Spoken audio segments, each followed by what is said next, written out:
বাংলাদেশের সীমানায় ভারতের উস্কানিমূলক কর্মকাণ্ড থামছেই না। তবে ভারতের এসব চেষ্টা ধোপে টিকছে না বিজেপি ও বাংলাদেশি নাগরিকদের প্রতিরোধে।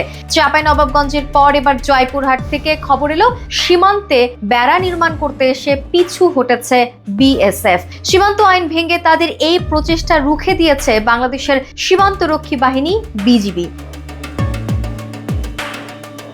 জানা যায় ২১ জানুয়ারি ভোর ৫টার দিকে গোপনীয়তার সাথে জয়পুরহাটের পাঁচবিবি সীমান্তে কাটা তারের বেড়া নির্মাণ করতে আসে বিএসএফ।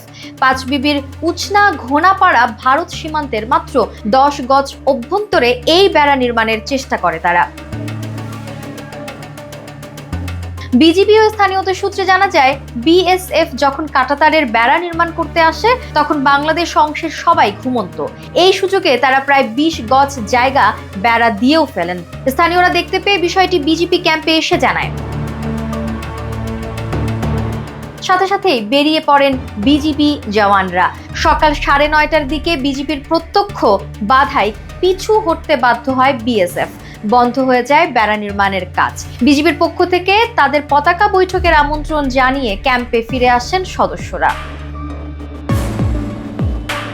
পরে বিকেল ৪:৩০টার দিকে বিজিবির হাটখোলা বিওপির নায়েব সুবেদার শাহজাহান আলীর নেতৃত্বে ৪ জন সদস্য ও বিএসএফ চক গোপাল ক্যাম্প কমান্ডার জিতেন্দ্র কুমারের নেতৃত্বে ৩ জন সদস্য পতাকা বৈঠকে বসেন।